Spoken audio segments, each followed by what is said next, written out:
Okay, let's talk a little bit about Shiva Tammuz, the day itself. The Gemara says that 5 terrible things happened on Shiva Tammuz, which is one of the reasons why the Chacham made a fast out of it. So we're going to mention them and we'll discuss each one. The first one, Moshe Rabbeinu, when he came down from Har Sinai, the day the Jews made the golden calf, the ego. So Moshe Rabbeinu came down from Har Sinai and he broke the luchos. That was the first terrible thing that happened. Second thing was, during the first Bais Din, they stopped bringing the korban tamid, the double sacrifice, the daily double sacrifice they brought in the morning and the afternoon. So in the first Bais Din, on the 17th day of Tammuz, they stopped bringing it. Why were they? Okay, we'll get to the reasons in a minute.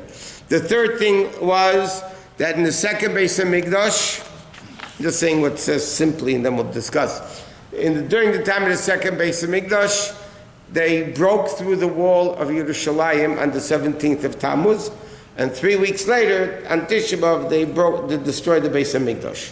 So, now the question is, what happened in the first Bais Din? So in Yerushalmi it says that happened, the first Bais Din, there also was a siege around the city, but according to that opinion, they broke through the wall on the 9th of Tammuz. Why didn't the Chacham make the 9th day of Tammuz a fast if it happened for the first Bais Din? Number one, you can't make 2 fasts so close together.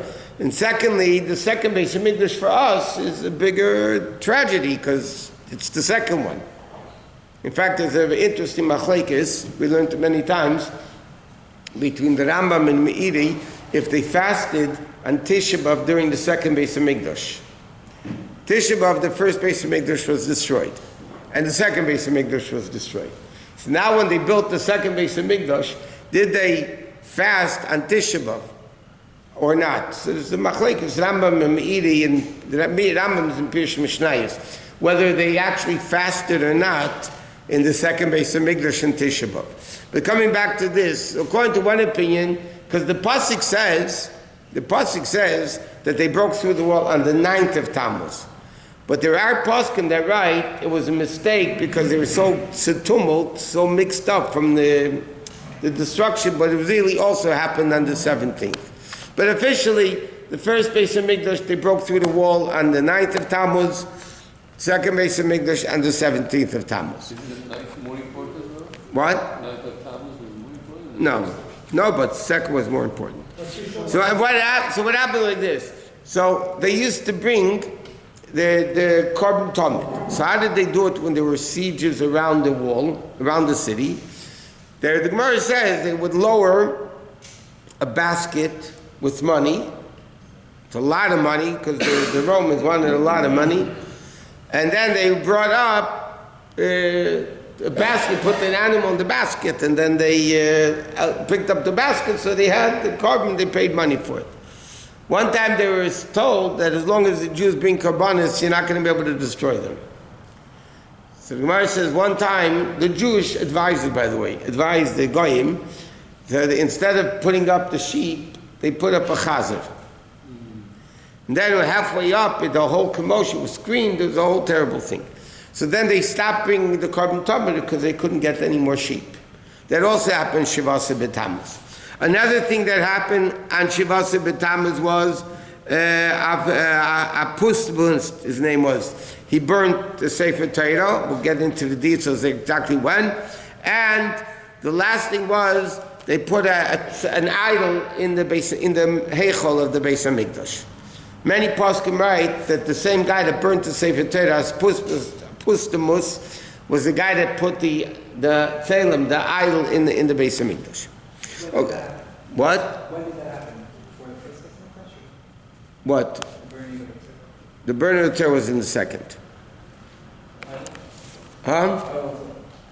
The korban was the first. Okay.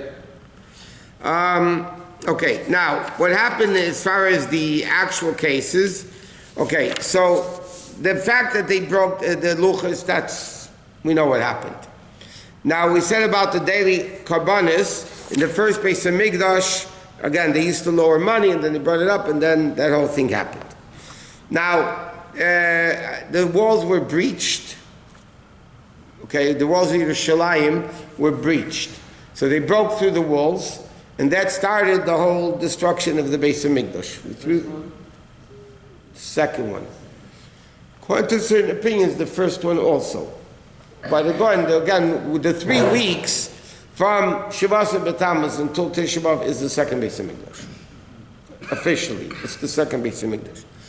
So then, all the terrible, that's why we have, it's interesting, the whole concept of the 3 weeks, the 9 days, the week of Tisha B'Av, it's all part of the mourning process over the destruction of the Bais Din. The only thing mentioned in the Gemara is the week of Tisha B'Av. That's it. The Gemara doesn't talk about the 3 weeks, the 9 days even. The Gemara speaks of Meid Katan about Shavuot Shechol Beit Tisha B'Av, the week of Tisha B'Av. That was the severity of it. And therefore, the minute though, the Ramah writes, and earlier codifiers, right, that we have a type of mourning starting Shavuot Tammuz, and then the 9 days, and then you have Tisha B'Av. This is similar to the Avelis, when God forbid somebody loses a parent. So you have Shiva, and then you have Shleishim, and then you have the year. Right? So in a certain way, the 3 weeks are like the year Avelis. The 9 days are like Shleishim. And Tisha B'Av is like Shiva itself. Over the public mourning over the destruction of the Bais Din.